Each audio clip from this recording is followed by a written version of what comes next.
Each and every Monday is $9 Monday at WagerTalk.com. All daily picks packages are priced at only $9, including $40 5% best bets. As an added bonus, all new users will receive $25 in Wager Bucks credited to their accounts, available for immediate use after their initial $9 Monday purchase. So make sure to take advantage of $9 Mondays at WagerTalk.com.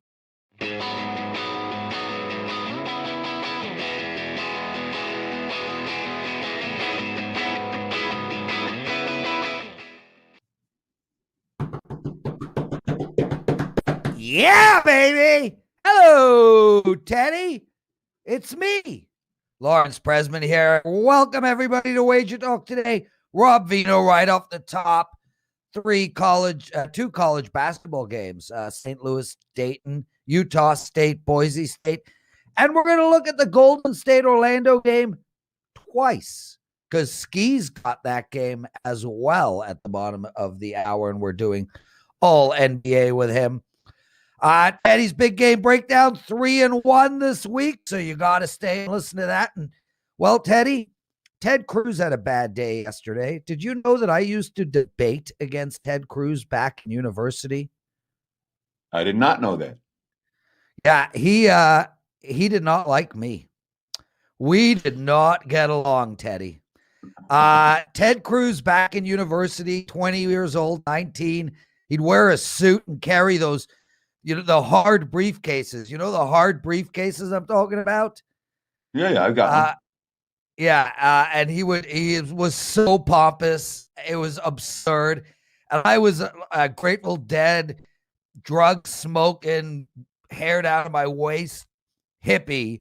And we would debate against each other. And, he didn't see eye to eye with a long-haired, Grateful Dead, pot-smoking hippie.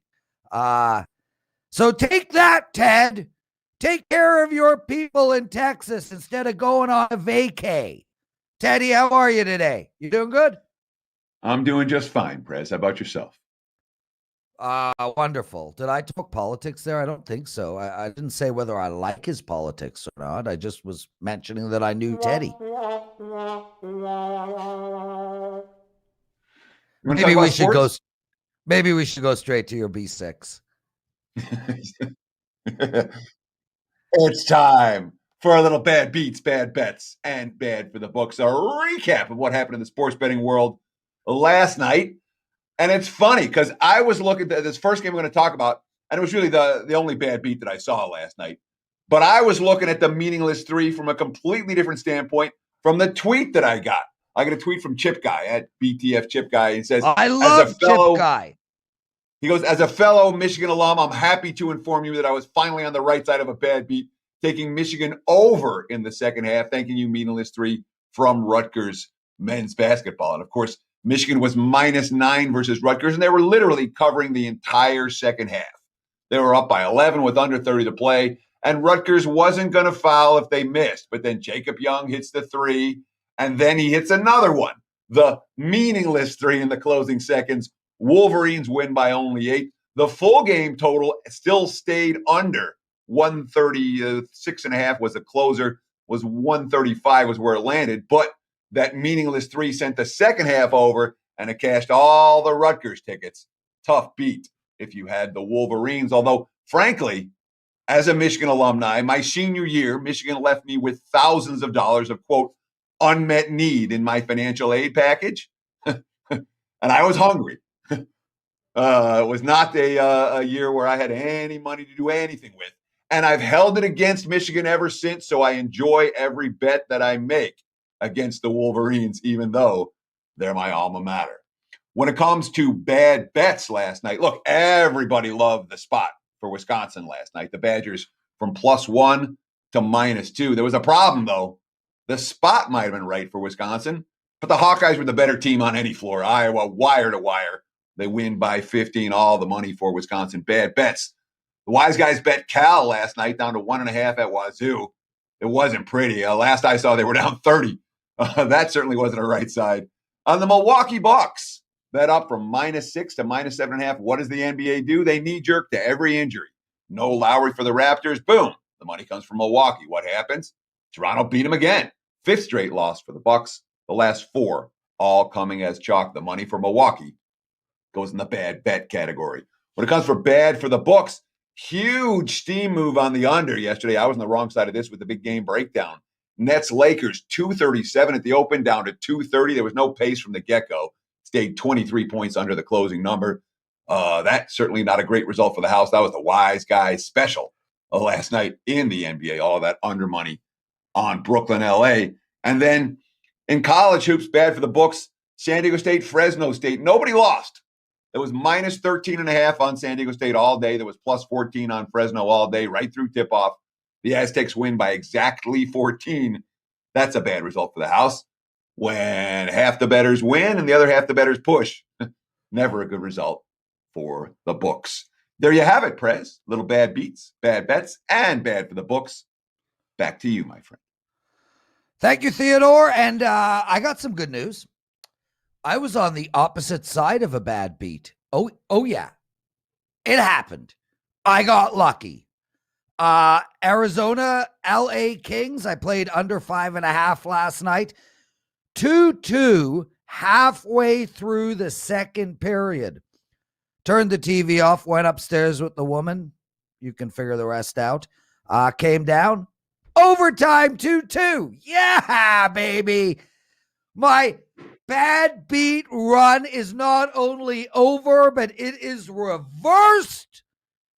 Rob Veno, I'm looking at you while I'm talking to Teddy. And how are you, my friend? What's going on with your kids' band? And when are we going to hear some tunes?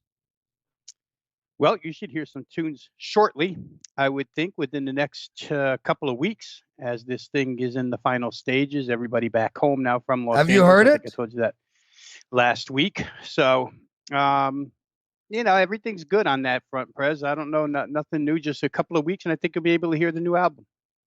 Have you heard it yet? I know your boy wasn't going to play it for you. You know what? I was actually on a podcast last night when he was playing some of the songs for my wife. So she has, I have not. I'll get to that later on today. Always about the wife, huh? Always the mother. I want to thank my mother. Dad, my mother. Thank you.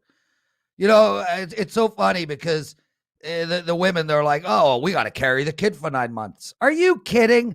I had to carry my kid in my sack for 29 years. 29 years. And then every time I had to concentrate to make sure my kid stayed in there until it was time. So I think we should all thank the fathers. Rob Veno, let's get to it. Are you winning? Because I know you're winning at NBA. I mean, you are just an NBA machine. Yeah, it's been good, Prez. The other night it was tremendous. Probably the largest card in one sport, NBA-wise, that I've had in, I can't remember since when, but every single game came through. I mean, it looked clear. It came out clear, 7-0. So last night we took a night off from the NBA short card. Tonight we'll get back at it. One play already up at WagerTalk.com for NBA action. Rob Veno, St. Louis going into Dayton. St. Louis minus 5.5, a total of 137.5. No real line moves overnight. You guys can check out all line moves on our odds page at WagerTalk.com. And it's actually spectacular, our odds page. Rob, how do we bet this game? Well, I'm going to try it over the number, Prez, for a couple of reasons. These two teams played 3.5 weeks ago. Game went 76-71, 147 total. That was the very first game St. Louis had played after a month-plus long pause from basketball. They came back, played very well in that game, shot 52% against Dayton. So I think that speaks volumes to what might happen here. Since they've returned to the floor, St. Louis has had 6 games. For those games, they've scored 70+. It's a little bit different than what we've seen out of Travis Ford teams in the recent past. They tend to have more, they do have more athletes, but they tend to play a little more pace this season. So I like it from that perspective on the St. Louis side. They're top 3 in the Atlantic 10 in effective field goal percentage and in 2-point field goal percentage.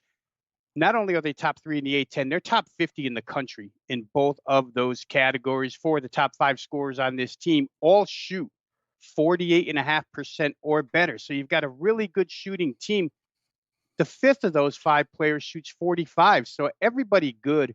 And they have 3 guys shooting 37% or better from 3. A really good offensive team, like I say, a little bit different than what we've seen out of St. Louis under Travis Ford in the past. For Dayton, the big news for them, guys, was the return of their senior starting guard, Rodney Chapman, in their last start. Dayton has been shorthanded for much of the season, and not only shorthanded depth-wise, but really, really shorthanded from a ball handling perspective. Their star player, Jalen Crutcher, has had to carry all the weight handling the ball. You saw it a couple of times against VCU, team that presses a lot, where Crutcher was just under siege against that particular team. But Chapman came back after 6 weeks off. He had an injury, hadn't played, I think, in 10 games, guys. Now, with him back the other night, 2 ball handlers, they go 91-89 in overtime with Rhode Island. And Jalen Crutcher himself said, we're so much better of a team with Chapman back in the lineup. This team was already, I rattled off St. Louis offensive numbers. How about Anthony Grant's team? They're top 25 in the country in effective field goal percentage and 2-point percentage. Now, St. Louis top 50 in both, Dayton top 25 in both.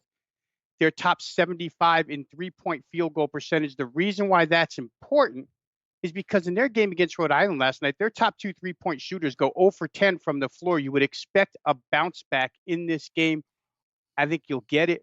To me, 137 and a half, a bit too low. You're not asking for much. You're asking for something in the 70 to 68 range. There's been a run on St. Louis in this game, guys. I'm not sure, because Dayton is a team really excited for the stretch and going into March with Chapman back in the lineup. So we'll see how the side goes, but I like the total over the number.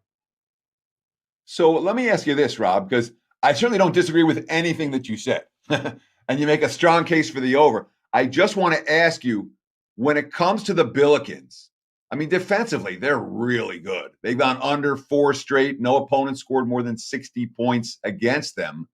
Does that concern you at all when you're talking about this total here in the mid to upper 130s?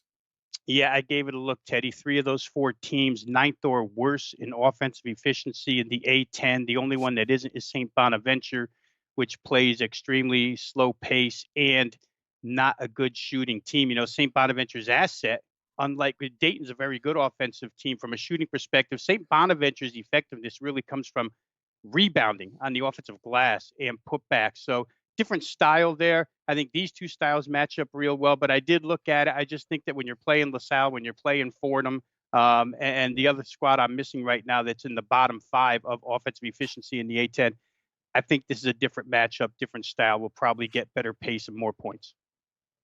Rob Veno, everybody. And man, I don't know. I just want to start. We got to get the show over with so I can go pick on someone else. Rob, Utah State, Boise State, and I'm glad you chose this game. I played Utah State. It was one of my losses. I'm on a 6-2 college hoops run. And they were really in it right until the end, and then just let this game get away from them big time. We have the exact same line, give or take. Boise State -1.5, total of 141.5. Is Utah State in this spot going to turn the tables and cover and win this one? Well, I like them, Prez. I like the bounce back. I think, in my case, it's almost as simple as playing the percentages in this game. Utah State's 3-point shooting was terrible in that contest, and they're a really good 3-point shooting team. They go 3 for 16. Their top 3 shooters go 1 for 10 from 3 in that particular area. Cater was a beast in that game that Boise had no answer for. Scored 32 points. He was all over the boards. He's a deterrent at the rim. So I think that some of those things come back here. If you get any type of 3-point shooting from Utah State, along with Cater, they should be fine in this instance. I'll give you 3 examples here. In the last 3 back-to-back conference series that Utah State has played, where bounce back really does, I think, have some meaning. Against New Mexico, they played the first game of that 2-game set. They shoot 25% from 3, lousy. Next game, they bounce back and shoot 44. Against Colorado State, the first game of that series, they shoot 52.6. but the second game they shoot lousy. So it's a little seesaw effect there. Third back-to-back, UNLV, the first game they shoot poorly, 22.7%. The second game bounced back with 52.6. So you see where I'm going with this. Utah State doesn't put back-to-back poor shooting games from three-point range together. I would expect Brock Miller, who's really good from three, Anthony and Ashworth, the other two guys that combined for that 1 for 10. I think they step up here. Like I said earlier, Boise just had nothing in the middle for Cada. That probably continues here. And Utah State has the #1 defense as far as Ken Palm numbers are concerned in the Mountain West. Of the 9 categories that he uses for defensive efficiency, Utah State's #1 in 4 of those, and they're either 2 or 3 in the other 5. So I think the 79 that Boise put up a couple nights ago probably comes back to earth a little bit. I would say mid to high 60s, and I think Utah State gets up in the 70s again. 70, I think exactly the first game the other night, probably 70 and a little more here with some good three-point shooting. So give me Utah. It's a big game for both teams, guys. The Mountain West has been really good this year as far as competitiveness at the top goes. I think Utah State gets this win. So I watched the game the other night as well, and had a bet on Utah State the other night as well. And I really thought the Aggies ran out of gas down the stretch. The last 4 minutes were not well played. They're not necessarily a very deep team right now. And, of course, they were coming off a 2-week COVID layoff where even though they were practicing during that time, they hadn't had any gameplay.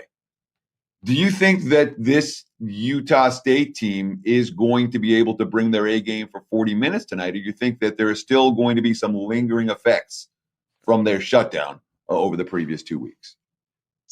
On the positive side of that, Teddy, is something as simple as they have no choice. I really think a lot of their Mountain West, their NCAA bubble hopes ride on this. Secondly, from a rest factor, they did get yesterday off. Thirdly, you get a day to see, or you have a game of Boise State to see them. Derek Alston was really good in that game, and he's tough to contain. I'd expect them to come out with a little different approach toward him in particular, although Boise spreads the floor with shooters, right? So they've got more than just Alston, but I think he was the nemesis the other night. I think their game plan probably is adjusted to him, and they get themselves the win. The day of rest probably does them a lot of good. Rob Veno, everyone. Rob, I'm listening to you break this game down, and I don't want to get into it in detail, but it really felt to me like the over might be the play here. Well, it's possible if both teams shoot, but that Utah State defense is so good, Prez. And off of a loss, I'd expect the defensive end to have a lot of energy. So I'm not as high on that, but I do like the Utah State side. Let's get to some NBA. Skee's going to look at this game as well, so it'll be interesting to have two different takes. Golden State -4 going into Orlando.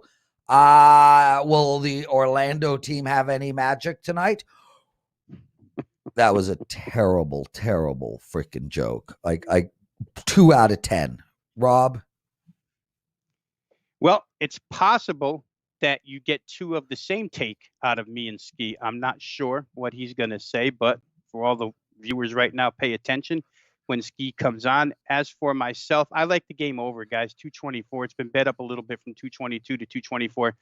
First matchup, and this is based solely on fundamental matchups, the play of over in this game. The first one you have to look at is Nikola Vucevic against a centerless Warrior team, right? Top 3 centers have been out for quite some time. You might not get Draymond Green here. They might get even smaller. So you'll see up-tempo small ball out of the Warriors, which is not out of the ordinary for them. Magic get Evan Fournier back. This is a team that's been crippled by injuries the last couple of weeks. Evan Fournier comes back the other night into their backcourt, scores 19 points.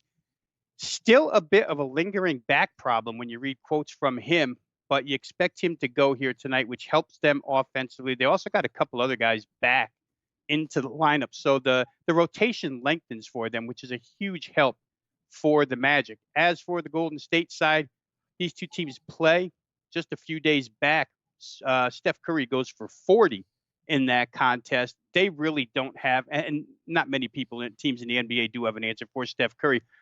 But Steph comes into this, guys, on a 5 for 20 shooting night from beyond the arc a couple of nights ago against Miami in that overtime game. That's one of the worst three-point shooting games I've seen out of him in quite some time. You look for bounce back here out of him. Orlando in the first game a few nights ago only shot 39%. With Fournier back, you think that number will go up. At least logic tells you that number should go up. To me, 224 in the NBA nowadays for totals is almost like a median number. It's like a starting point. Yeah. I think this gets up and over the starting point here. I'll take over 224 in that game. Rob, do you worry at all about the series history here? Because we've seen a good handful of Steve Kerr versus Steve Clifford matchups, and certainly none of the recent ones have featured any pace. The last four have gone under 221, under 213.5, under 204.5, and under 224. Are you worried about the way these two coaches have tended to match up against one another? Or do you think the circumstances with Golden State minus their starting centers and their backup centers just sets the case for a fast-paced game? Yeah, it's almost like what the Nets are doing to teams, right, Teddy? If I look back a couple of nights ago when the Nets played Phoenix, Phoenix comes in like the slowest tempo team in the NBA. They're one of the best defensive teams in the NBA. Yet the Nets want to go the other way. They want to go all out. They're pretty effective scoring the ball. And that game goes 128, 124, 252 points. Golden State, the points are always available. I say this all the time when I analyze Golden State games. They're always available. It's a question of whether or not shots go down in their games. That's all it is. And in this game, I think Vucevic, all his shots are going to go down. He was only 8 for 23 the first time around with these two teams, but tonight I'd expect him to have a huge night. And I think Curry on the other side, even if pace isn't there, I think the field goal percentages will be so high that you get yourself up and over. There'll be points available and enough of those available points scored to get you over 224. I worry that this game clicks up even a couple more notches from what it is right now. Robert, anything to promote? NBA press. How about FCS football? Myself and Matt Josephs did an FCS show for Wager Talk yesterday, and it opens up tonight. A huge game for those who don't know. South Dakota State, Northern Iowa, two of the better teams in the Missouri Valley, which is like the SEC of FCS football. So if you're going to pay attention to a standalone football conference playing or football division playing their games this spring, pay attention to this stuff. Check out the FCS show. That was quite a bit of information. Matt knows his stuff when it comes to FCS. What time's the show? That show will air each and every week, guys, 4:30 on Thursdays. That's 4:30 East, 1:30 Pacific time. I'll make sure to remind everyone next Thursday. Rob Veno, everyone. Rob, we cannot thank you enough. Way to go. You killed it. Guys, speaking of killing it, Teddy 3-1 this week in his big game breakdown. Going for a 80% week. Needs to win this one today. So stay tuned. We're going to find out what it is. We have the top NASCAR handicappers in the country at WagerTalk and Sports Memo. So for a limited time, you can lock in all of their NASCAR selections, including any 5% best bets for just $4.99. This includes 36 races, 2 Thursday duels, All-Star Open, and All-Star Race itself.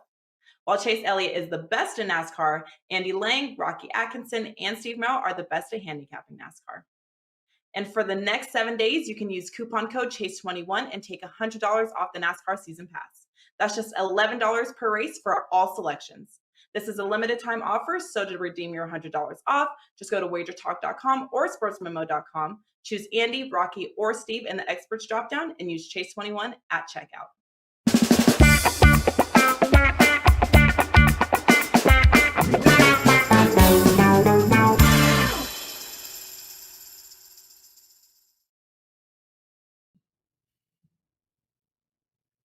It is time for today's big game breakdown. Let's talk a little ESPN action. Late night West Coast.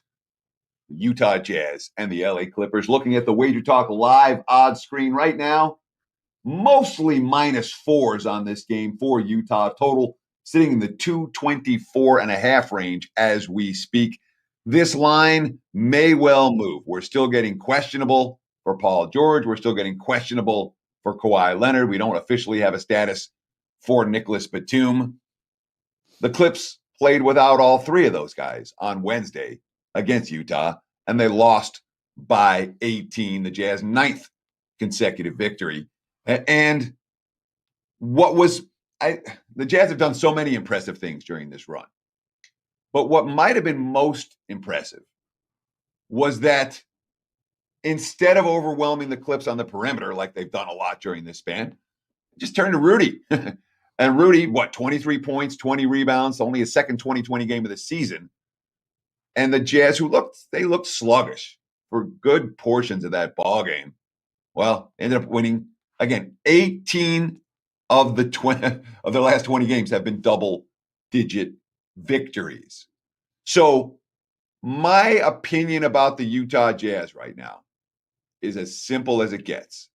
If you've been riding Utah, you ride them till they lose. And maybe you ride them after they lose. And this is the type of game, in theory, the Jazz are supposed to lose. Absolutely. The one loss, straight up loss during this whole span, came at Denver, and it stood out as a bad spot. It was a hungry Nuggets team gone off a bad performance with Utah playing on short rest with travel. It stood out as a bad spot. And they lost that game straight up.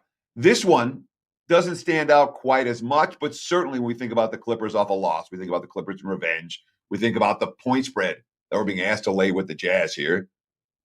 This isn't a spot if you haven't been riding Utah to suddenly jump in and say, yeah, now this team's 18-1-1 ATS their last 20 games. Now I'm going to start backing them. Can't do that. You haven't been riding the run. You don't want to jump in at this late stage because it isn't going to go on forever. All that said, I ain't stepping in front of the Jazz, and at Clipper spot or no Clipper spot. All right. It's Utah or pass for me until proven otherwise. And look, if it's Lou Williams again and Reggie Jackson again, that team's not necessarily good enough to beat the Jazz unless the Jazz exhale. Tyrone Lue, after the loss, quote, "I can't fault our effort in our competing. Just one of those games where they played well enough to beat us, especially in the fourth quarter when they got it going. That's why they're the best in the league defensively, because of the way they make you play." Jazz or pass, I understand. Looks like a decent spot for the Clips. Not for this better. Utah is a one-way team until proven otherwise. Now, if you've been I talked about if you haven't been riding the Jazz, and maybe a little bit late to jump on this train. If you have been riding the Jazz, you already know what you're doing in this game. Utah or pass. Once again, for this better. There you have it, Prez. A little big game breakdown. Jazz minus the 4. That's the lean for tonight. Teddy Covers, a friend of mine came over yesterday. He's a big-time gambler, and he said to me, "Prez, how's your NBA season going?" I'm like, can we talk hockey? And then he said to me, "Why? I mean, all you literally have to do is bet Utah every night, and you could be having the season of a lifetime." Skee's with us, everybody, and I'm going to ask both of you guys, and I understand, Teddy, your concept of, well, if you haven't been riding Utah, it's too late, or don't get on it, except why haven't we been riding Utah? Oh my God, I feel like so many W's have just been pushed away because I'm overthinking everything every night. Skee, have you been riding Utah? Why we should be betting this team blind? I agree with you, and I'm with you that I've been overthinking it. I find myself every night, I'm saying, I lean Utah. I think Utah can win this game, and none of them, as Teddy would say, were in my pocket. So I'm disappointed in that. Yeah. Teddy? So when you talk about this, the goal of an NBA season is to identify, my goal for an NBA season, identify as many point spread streaks or total streaks as I can as early in the process as possible. Nets over has been extraordinary. All right, since getting Harden, it's been extraordinary. Jazz, betting against them, has been extraordinary. Betting against the Cleveland Cavaliers. What is it, 11 in a row they've lost against the spread? Orlando had a really rough run when they were hurt. They obviously bounced back last time. If you can find these streaks, identify them early, and ride them, there's a ton of money to be made. The problem is, Prez, it's not always easy to say, now's the time, now's the time, now's the time. As a bettor, that's what we look for. That's what we try to do. The theory and the execution aren't always in sync with one another. Skee, I know you're probably going through the same thing that I go through when handicapping. It's like, okay, Utah's covered 14 in a row. Guess it's time to play Utah. But wait, tonight will be the night they don't cover. How can a team cover 14 in a row? Not tonight, not tonight. I'm going to lay off. And then you just want to shoot yourself in the head in the morning. Yeah, it's happened. Thinking they're due, right? But I didn't put this on my list of games I wanted to talk about because I figured Teddy would talk about it anyway. But it kind of sounds like you kind of want to catch the falling knife a little bit, Teddy, but you're sticking to the principles. Yeah, I mean, everybody plays tonight for the Clippers, and do you think it makes it's a Clip spot? It is absolutely a Clipper spot, but I'm not stepping in front of it. You know, it feels a little bit like the Denver game where Denver beat them. That's the only loss they had during this span. It does, and the Clips are good enough to beat them, and the Clips A game is good enough to beat them, and all of that. But I'm not catching this, and it's not a falling knife. This knife's been rising. You know, I'm not catching the rising knife. Speaking about a falling knife, Skee, man, this Milwaukee Bucks team, what a mess they are. And on both sides of the court, I mean, and it feels like they just can't get out of their own way. You look at Giannis's body language, shoulders are down. This team is down in the dumps. You're expecting, talk about trying to catch a team going on a run. You would expect this team to be a bye team soon. Tonight, they're minus 10.5 against the Thunder with a 231.5 on as your total. What do we do with this Bucks team tonight and maybe just moving forward for the next little while? Well, the Bucks stink. And, I mean, Giannis, I feel like the jig is up on Giannis. Everybody knows how to stop him, how to defend him, and I feel like that's what we're seeing. I don't think the roster is that good around him to lift him up and have success. And like Teddy said, you're trying to find streaks or find change. They look pretty good a few games after they had the discussion with Giannis, and then Drew Holiday goes out and they look terrible. So they've not covered 5 games in a row now, and I don't think I necessarily expect that to change until Drew Holiday comes back. And I look at OKC, they've been road warriors going back to last year. When they're on the road with 1 or less days rest, they're 31, 8-1 against the spread. And they're 10-2 in that row this year. OKC would be the only way that I would look, especially with Milwaukee on a back-to-back. And Milwaukee hasn't been playing much defense. I think that's part of the reason why they're not having success. I probably would look towards the total going over. So, of the recent losses for the Bucks, you can make a case that 4 of the 5 of them were reasonable. You know, in terms of playing good teams and, for whatever reason, I'm not saying Milwaukee's playing good, but at least they were against quality foes. The 5th loss was the ugliest of the bunch. That was at OKC. And they were never in the game. I mean, the Thunder were the better team from the get-go. Does Milwaukee look at OKC as a team? They're better than the Thunder. They just played horribly against them last week. Is this the double-digit spread here? Is this a potential Bucks blowout now that they're stepping down in class against a team that embarrassed them last week? Or is right now Milwaukee a team that there's one-way team for you? Either you're betting against the Bucks or you're leaving the game alone. Maybe you can tell me what the opposite of catching the falling knife is. That's what the Milwaukee Bucks are. I don't want any parts of touching Milwaukee right now. And you even look at them, usually you think versus the lesser competition teams, they're going to succeed, or that's how it's been in past years. But this year, versus 45% when teams are less, they're 3-8-1 against the spread. So they're still not covering versus the lesser teams. And this is just the road that OKC thrives in. So OKC's healthy. I'll say that. They have Horford. They have Gilgeous-Alexander. They've been covering numbers when either one of those guys sit. So with them at full strength, it's only one way I can look in this game. Yeah, I wouldn't argue. I lost my point. Prez, go. Teddy literally types into Slack. Let me go at next. Then we come back to Teddy, and he's just tongue-tied. You know why? Because I was listening to what Hakeem was saying, and he sounded it was a point that was a good point, and I lost. I didn't write it down, and I lost it. Whatever it was. Too much pot smoking from the Skee dead up days, yesterday. Prez. I woke Skee up yesterday. You were having a nice nap, Skee. 5:30 p.m. your time. I love it, dude. That is quality nap time. Anyway, Golden State against the Magic. Golden State -4. Rob Veno took this game apart for us. We're all curious what your take is. It's no secret that I love my naps. I know Johnny knows that. He always makes fun of me for always sleeping. But I'm a nap guy too, dude. I hear what Rob is saying, and we talk to Rob often on the NBA show. I hear him talk on this show, and he always says that the points are always there for Golden State. And in general, I agree. It worries me in this one if Draymond Green is not there, because I think Draymond Green is a lot of their pace. I think he allows Steph Curry to play even better. And when he's not on the court, Golden State is just not as good. So that worries me. I know Teddy likes the series history. These teams trend under when they play. It's went under 4 of the last 5. Golden State has been playing towards under 4 of their last 6.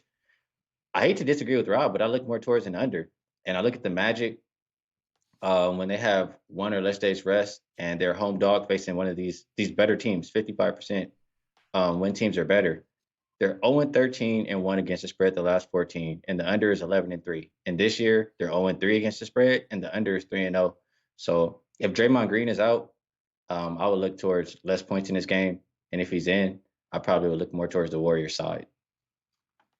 So it's really interesting that you're saying Green plays to the or that with Green out, the game's more likely to go under. Correct? Did I? Correct. Because when I think of Draymond Green and the Warriors' low post defense, I'm thinking if Draymond Green's not in the game and Vujovic can do whatever the heck he wants for 48 minutes, the game's more likely to go over. And that's kind of what Rob's point was, with that Golden State's defensive interior is a problem. And Orlando can get easy baskets in the paint against them, whereas the Warriors, Steph does what Steph does. And Golden State, the points will be available.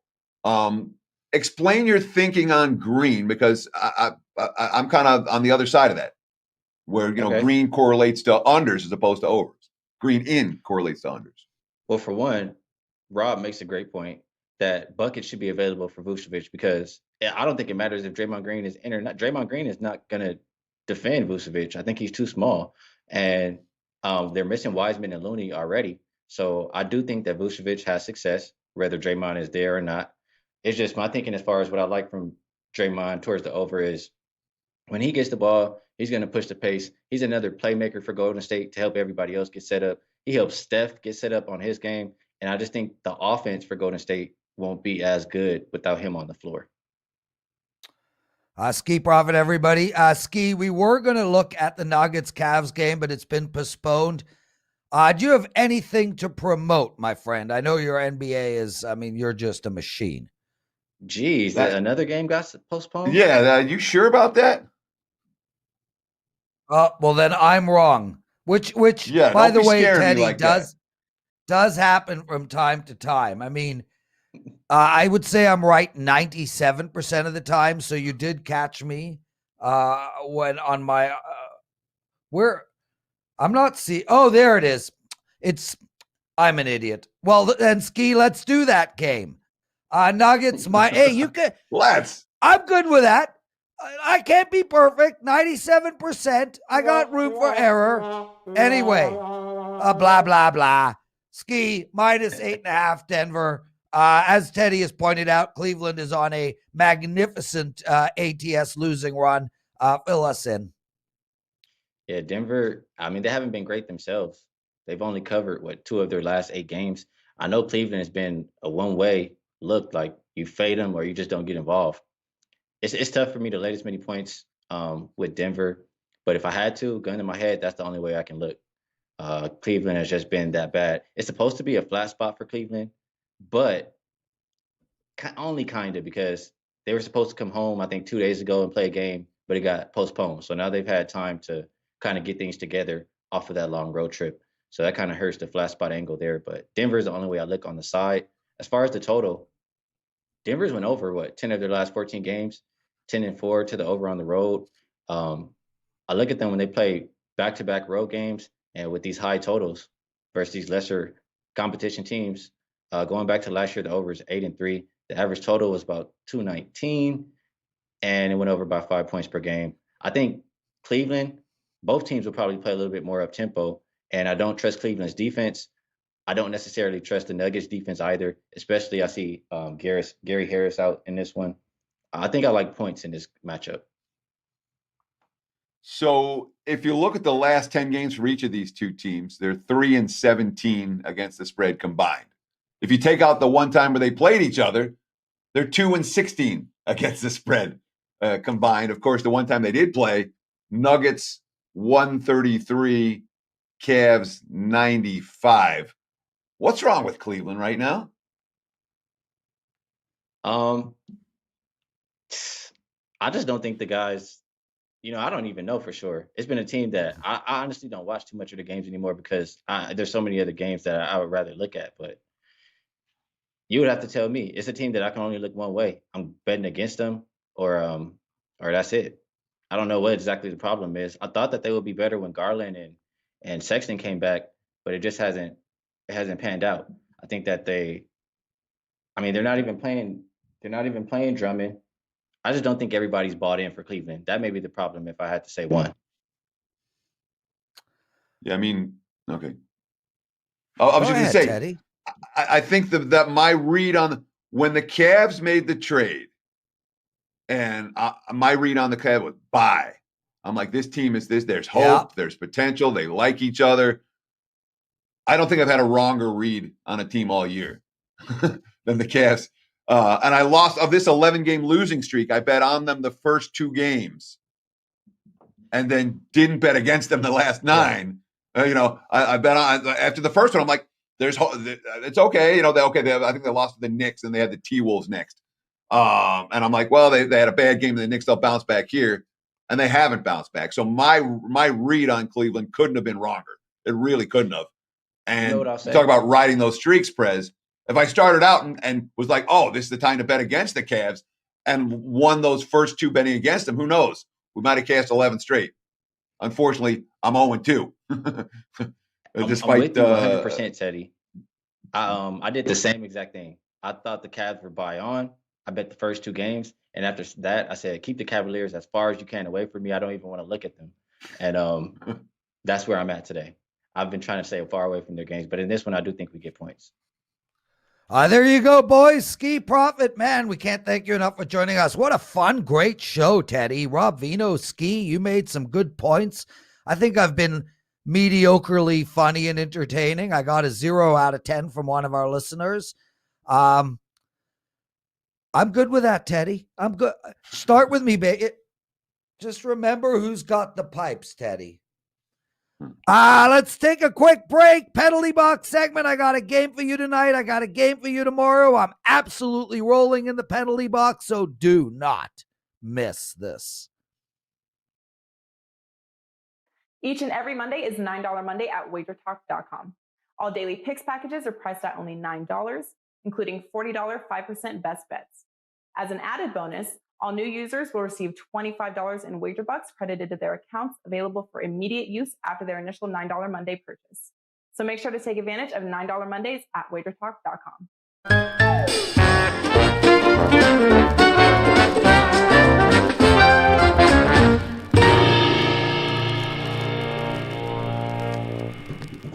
Oh yeah, welcome to the 1930s Big Top. Today we've got an elephant performing tricks inside of a tiger's mouth. What the hell music was that, Joe? Whoa! I feel good, man.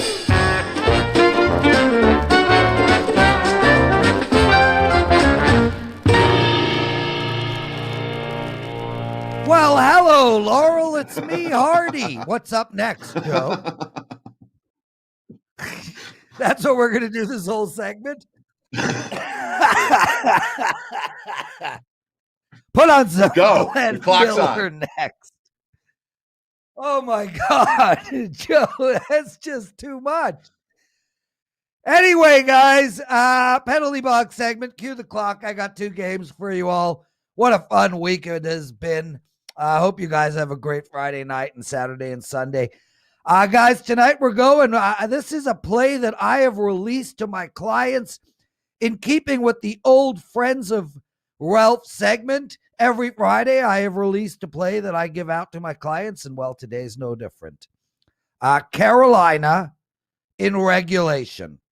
They're playing Chicago tonight. And Chicago, Teddy and Skee and I were talking about, trying to catch these teams as they enter streaks. I'm telling you guys all now, Chicago is a sell team. They're just not very good. They are playing incredible defense. Almost every one of their games are going under the total right now. I'm not going to bet the under in this game because Carolina is playing hardcore to the over, and I think if Carolina gets up 2-0, which they should, I think Chicago's going to have to finally open it up a little bit. So I'm staying away from the total in this game, but Carolina in regulation at -117 feels like a gift to me. I also like Florida in regulation as well tonight. This Florida team is completely under the radar. 10-2 on the season.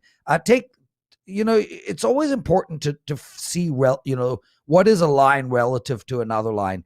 Tampa Bay goes into Detroit. They're -320 against Detroit. Florida -190. Florida and Tampa Bay are not 130 points apart here. Florida beat Tampa Bay twice already this year. They're one of the best teams in hockey. They'll go into Detroit and win in regulation. And as for tomorrow, well, talk about riding a streak. Anaheim Ducks under the total. Bet that blind all year long. They're playing Minnesota under 5.5. I think that should be the first 5. Actually, there has been a 5 this year, but it's very rare. But I think that line should be 5. Both Minnesota and Anaheim aren't scoring, but Anaheim is just a stone cold under. Teddy Covers! There's a streak for you that's just about to start. Play against the Blackhawks. What's up, buddy? That's going to wrap it up for the week, Mr. Prez. Of course, you can catch me on Saturday morning on Sirius XM channel 204 with the show Cover It. I'll have Ralph Michaels on tomorrow along with Aaron Brewski. That's every Saturday morning, 8 a.m. Eastern time, 5 a.m. here on the left coast on Sirius XM, the channel 204. I do want to thank Hakeem Prophet for joining us. I want to thank Rob Veno for joining us. I want to thank you, our audience, for joining us. Please, before you leave, give us a like, give us a follow, give us a little bit of love to help us give you the best free programming you can find on sports betting on the internet. That wraps it up for the week. We'll be back again Monday morning. Prez, take us home. Later, everybody. Kick some ass. And that's it for me, too. Prez, out.